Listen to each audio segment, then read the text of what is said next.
It's glue book time, everybody. Hi, how you doing? Love you guys. Thanks for coming on over to my channel today.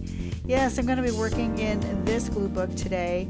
It's kind of a collage book, and there's my collage binder.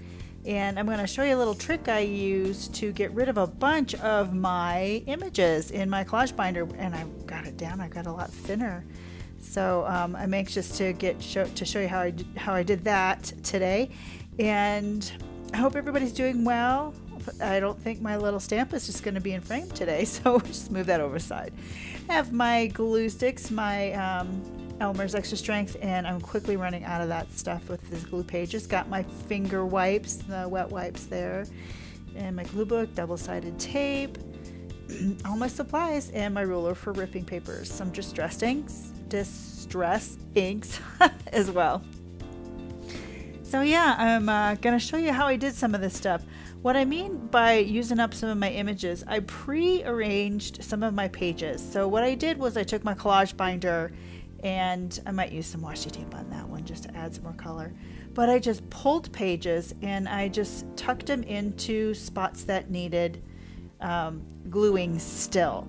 So as you can see in here, some pages are obviously finished, and I jumped around while I was working on this one. There's some art journaling here, some paint and stuff, but I just took a bunch of my pages from my binder and just pre-thought out some stuff before I even did any gluing.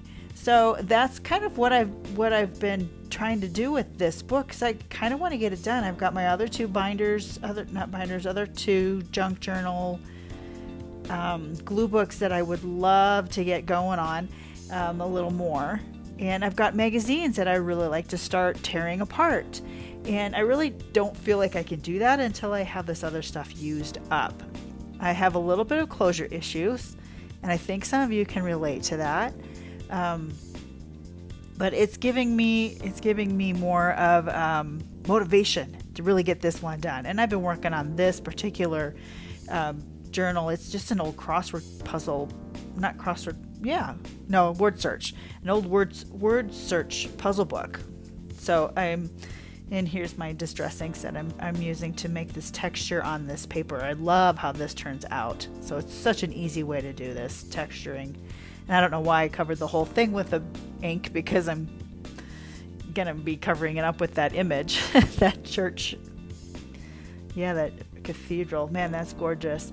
But yeah, so just black soot, walnut stain, and I have different kinds of distress inks that I'll have at hand while I'm working on this.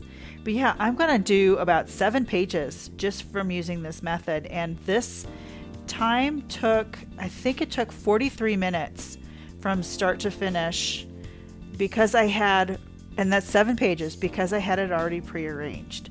So, back in my scrapbook days, pre-arranging your pages was called a power layout. And if any of you ever did creative memories, you understand what that means. It means you have got everything done beforehand, and then you come back and you glue it all down or tack it all down.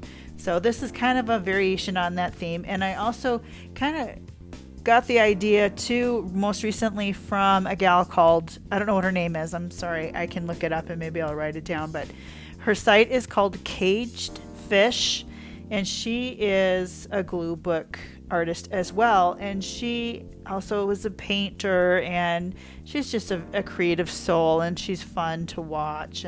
And this is kind of what she does. She'll find little pieces of her paper stash, whether it's painted papers or images, whatever she has that speaks to her, and she'll tuck it in her book to glue in later. And it's a great way to just have it handy, so you don't have to have everything with you if, say, you want to go to the park and do some gluing. So you take your journal, you take your book, and it's got all these pieces tucked in. You take your glue stick, and you can sit at the park and do it, or wherever, even in your living room. So you don't have to be stuck in your craft room all the time or in your creative space, because sometimes the sun isn't in my creative space all the time. So I want to be take my things out to the living room and watch TV, or take it out to my dining area where the sun shines in through it and it's just a gorgeous day or something, and I don't want to be stuck in my craft room. So this was a great way to think it through ahead of time. And here's just a large image that I had in my binder for a really long while, and it's beautiful. And I'm thinking this is an easy way to just put this on here and do a little paint there to draw out the colors of those carnations. Isn't that gorgeous?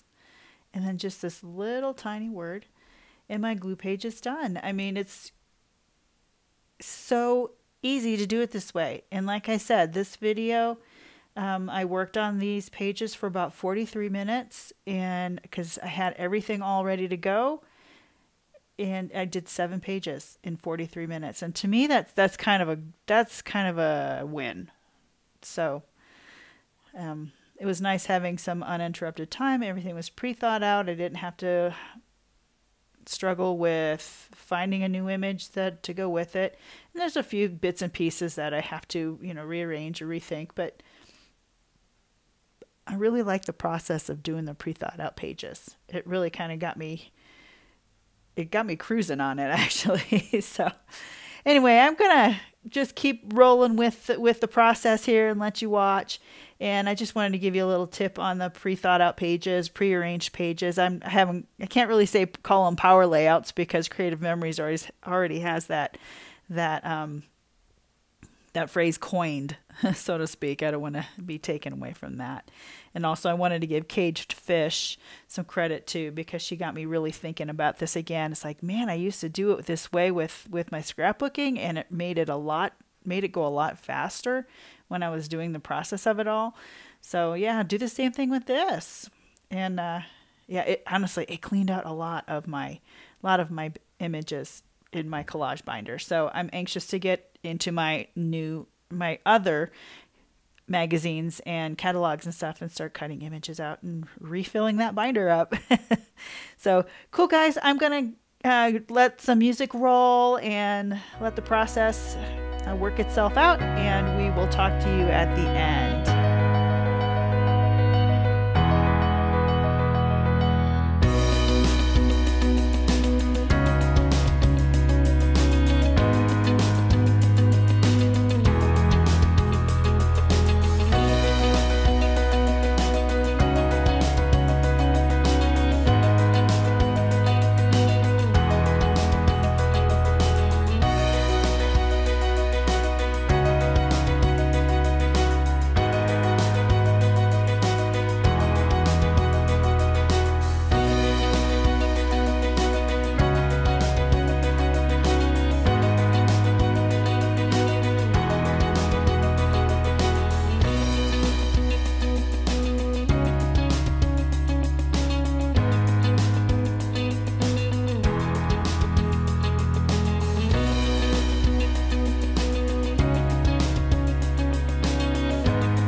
Well, there you have it, guys. 7 glue book pages done in under 45 minutes using the pre-arranged pages layout method.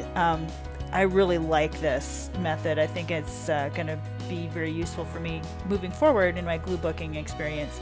So just hope you can get a little tip there. I hope that helps you. And I'm going to definitely use this more. And had a lot of fun doing this. This was, like I said, 43 minutes of work time. Love you guys. Still got some stuff to do, but take care, you guys. And as always, God bless. Bye-bye.